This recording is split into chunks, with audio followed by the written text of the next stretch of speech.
Welcome back to Perkins Pipes.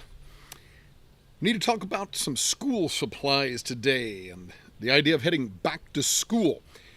'Tis the season. We're seeing the ads all over the places, back to school advertisements at the local discount stores, and families getting ready for whether it's elementary, middle school, high school, sending their kids off to college, whatever. And so it seemed appropriate for that I bring out my dad's Kaywoodie Campus. This pretty little pipe. He does tend to smoke a little bit hot, but there you go. Number 05, the Kaywoodie Campus. So let's get this guy lit. Let's get to talking.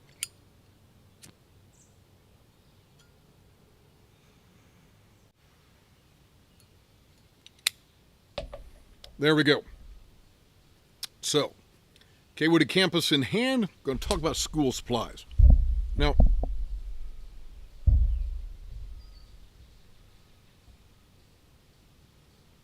for some of you, it may have been a long time since you thought about school supplies. It may have been decades.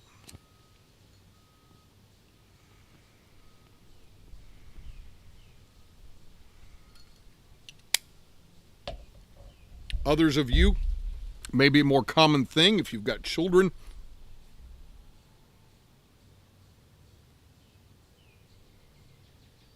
If you have school-age children, this is a more common affair. It's an annual business.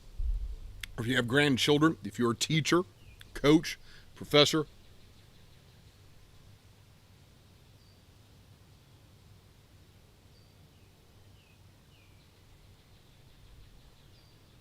But recently, our church was making its annual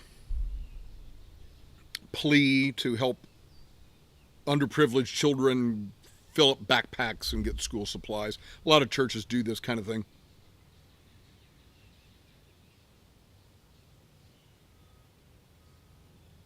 A lot of kids may not have the means to get the supplies that they need. But even more so, I think a lot don't have perhaps a parent to guide them. And in that, I wanted to talk about my mom a little bit.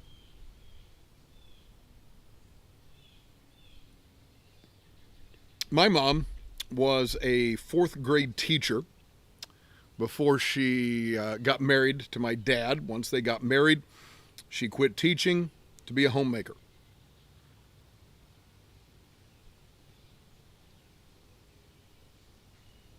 And I remember when school would get ready to roll around, end of the summer, it was always my mom who would go with me to usually the local drugstore. Might have been Walgreens. We had a Walgreens in the local mall near where we lived. There was a shop called Taylor Drugstore near where we lived. And we'd always go to the school supplies section. A lot of places nowadays call it office supplies. We always called it the school supplies section. And my mom loved school. She enjoyed being a student when she was a student. She enjoyed teaching. And so that always stayed with her. So she always had this love for school supplies. And we talk about the smell of freshly sharpened pencils. And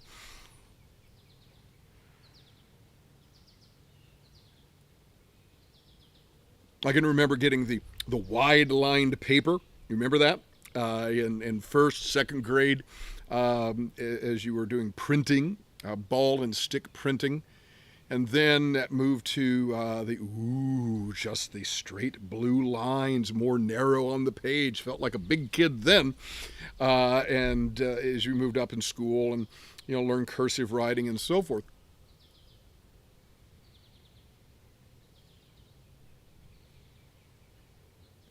Now, no surprise, most of those school supplies, I don't have any of that stuff anymore. I'm going to show you some pictures, though. When I was in elementary school, I had this blue denim Mead 3-ring binder. I found a picture of it on Google Images. And that's exactly what it looked like. Had a 3-ring binder, put loose leaf paper in there, had dividers for my different subjects and so forth.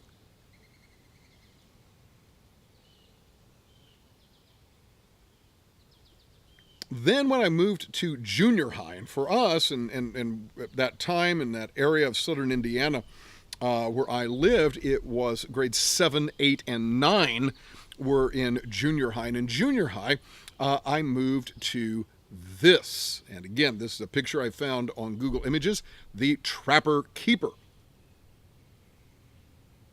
And mine was blue, exactly like this. Maybe some of you will remember the Trapper Keeper. And we'll show the next picture here. The Trapper Keeper held Trapper folders. And the idea was that you put your materials in these folders, and then the folders into this 3-ring binder called the Trapper Keeper.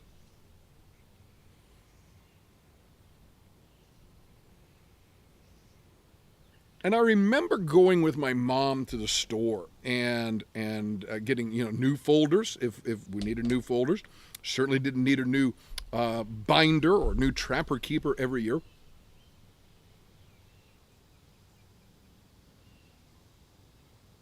But sometimes we did.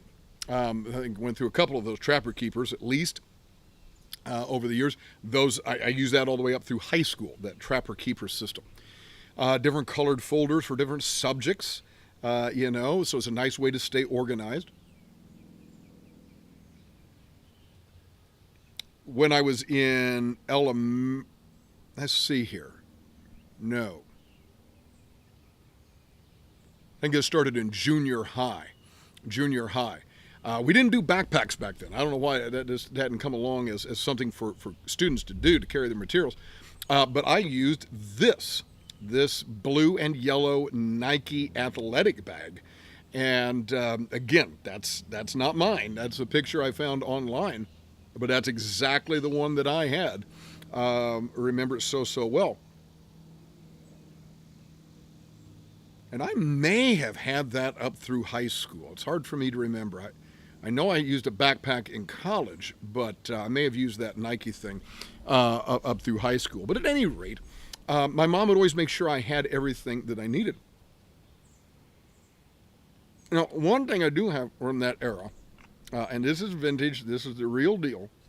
This is my Pentel mechanical pencil. Let's see if we can get that going there. The markings are rubbed off there. I would say it's a 0.5 lead. You can see that the clip shows some signs of wear on it. But you may recall, you pulled the silver cap off, and you had a little eraser here at the end. Pulled the eraser out, and inside went your leads. And I feel like I may have started this maybe back in elementary school. If so, this guy, certainly in junior high, this guy goes back for decades. Had a black one as well. Always loved this teal colored mechanical pencil. And I bring all that stuff up to say,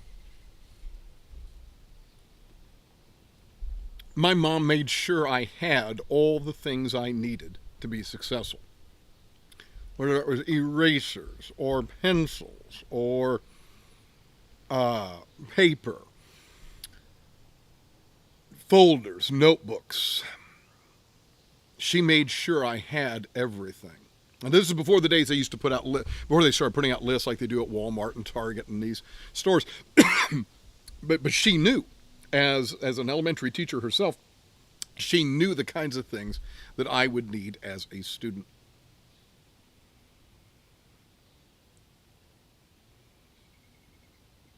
So my mom always made sure I had the things I needed to be successful. And that instilled really two things for me. It instilled a love of school supplies. I know that I have my love of fountain pens from her, and really all sorts of writing instruments and these kinds of things. I still enjoy going down the school supply aisle at a Walmart or something just to peruse.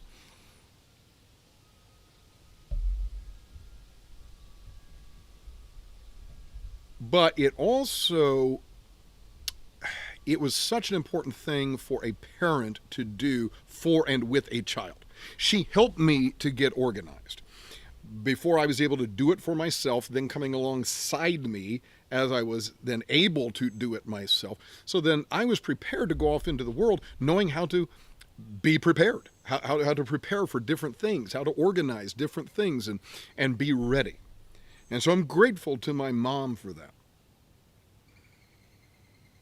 And now I want to come back to this program we have at our church. And like I say, a lot of churches do this, where they invite people to go to the local Walmart, Target, whatever, and buy school supplies to help fill backpacks for students in need.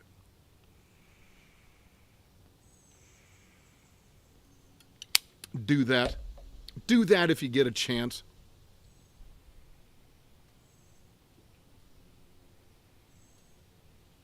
It may be years since you have had to help a child prepare to get ready for school. Don't have to think about it. Like I said, they've got lists these days. Here's what the third graders need at the schools in our area. Here's what the fifth graders need, and so forth. And come on, there's this general stuff that they need anyhow, right? Paper, pencils, pens. Do that. Do that. If you see that sign in your local stores, add that to your cart. And bless a child who may not have a parent who's able to purchase those things or help them to get organized.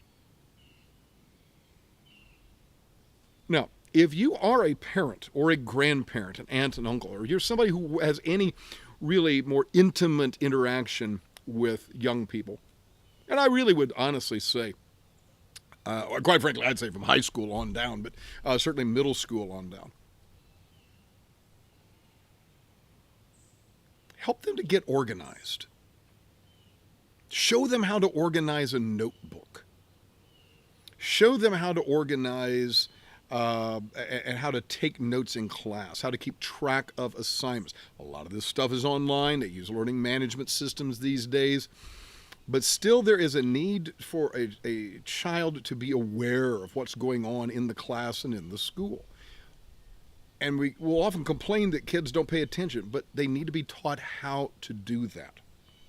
And if you're somebody who regularly works with children, again, your family or whatever, help them to do that.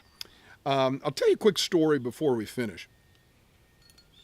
Keep that lit there.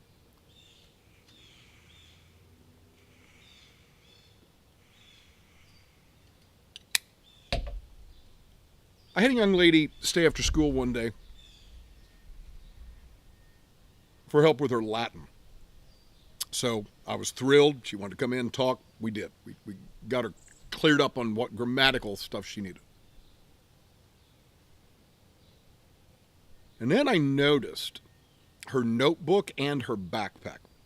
And to say that her backpack was something of a rat's nest would be quite the compliment. Okay? So I asked her if she had a little bit extra time. She said she did. I said, would you mind if we went through your backpack? She said, sure. I said, take everything out. Everything out. Papers, books, notebooks, take it all out. Put it all on your desk. And I said, now we're going to go through this, all of this, and we're going to make stacks. This is something I need. This is something I don't. So we made a first pass, cleared out a bunch of stuff that was not necessary. Then of the stuff that was important to keep, we reorganized that into stacks and by subject matter. I think I had a few extra folders in my closet, so I pulled out a few extra folders for her. Helped her get organized. Backpack was nice, neat, and clean. Now it's easy to use. And I explained to her how you can keep this kind of system up and how it really is helpful to you as you are, keeping track of all your subject.